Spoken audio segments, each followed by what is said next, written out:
Assalamualaikum warahmatullahi wabarakatuh. Selamat pagi anak-anak. Bagaimana kabar kalian hari ini? Sudah siap belajar? Siap ya? Nah, hari ini kita akan belajar pembelajaran 14 yaitu mengenai fasilitas umum Posyandu. Nah, sebelum belajar, kalian baca doa dulu ya. Bismillahirrahmanirrahim. Kita mulai ya pembelajaran hari ini. Nah, kita lihat pada ayat membaca. Bacalah teks berikut. Nah, di sini ada teks yang bercerita tentang Jamilah dan teman-temannya. Kita baca bersama-sama ya. Di sini ada pemeriksaan di Posyandu. Jamilah mengajak Abdi dan Omen ke Posyandu. Jamilah bertemu dengan Astuti. Astuti ke Posyandu bersamanya. Omen tidak mau masuk karena takut disuntik. Nah, Jamilah dan teman-teman membujuk Omen ya, supaya Omen mau dan tidak takut. Akhirnya Omen tidak takut lagi dan Omen pun masuk ke Posyandu ditemani oleh ketiga temannya itu. Nah, kita lihat di sini ada gambarnya ya. Di sini gambarnya Jamilah dan teman-temannya sedang membujuk Omen agar mau diperiksa di Posyandu ya. Nah, kita lanjut. Pada ayat membaca, di sini ada Jamilah, Abdi, Omen, dan Astuti berangkat ke sekolah ya. Nah, sekolah merupakan fasilitas umum. Tadi juga Posyandu juga termasuk pada fasilitas umum ya. Nah, fasilitas umum itu apa sih? Fasilitas umum itu merupakan tempat pelayanan yang dibuat untuk kepentingan masyarakat. Nah, tadi Posyandu juga termasuk tempat yang disediakan untuk melayani kesehatan masyarakat ya, untuk kepentingan masyarakat. Jadi tempat tersebut digunakan untuk pelayanan masyarakat. Sekolah juga sama ya. Sekolah juga termasuk pada fasilitas umum. Nah, fasilitas umum ini berada di tempat yang dapat dijangkau oleh masyarakat. Jadi tempatnya itu biasanya strategis ya, dapat dijangkau oleh masyarakat banyak. Biasanya di tengah-tengah permukiman ya. Nah, fasilitas umum ini ada bermacam-macam, yaitu ada sekolah, ada tempat ibadah, lalu ada posyandu tadi, lalu ada balai desa, dan juga ada jalan raya dan juga jembatan. Nah, di sini gambarnya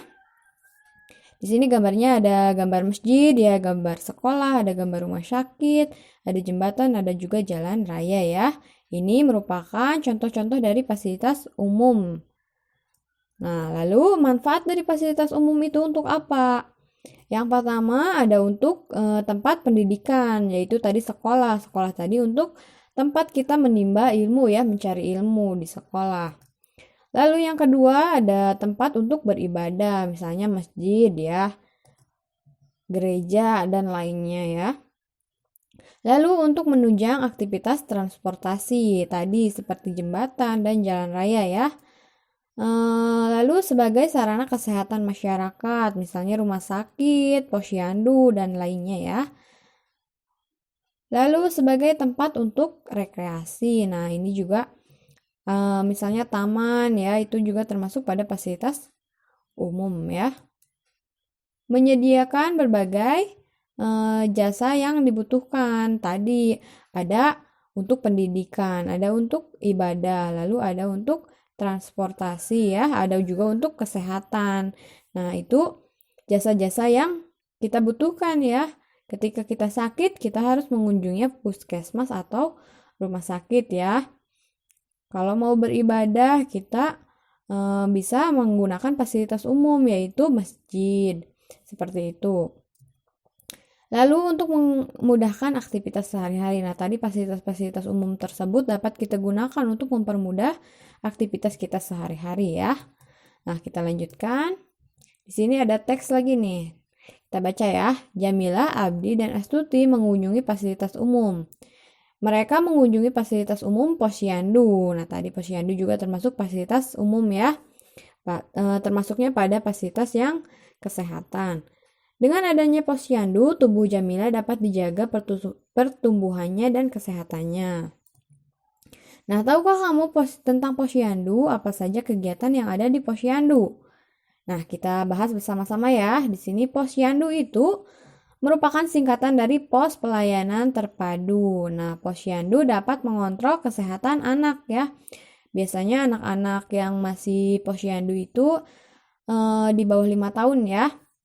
Nah, posyandu ini bermanfaat untuk menunjang pertumbuhan anak. Caranya dengan memberikan gizi dan vitamin yang dibutuhkan.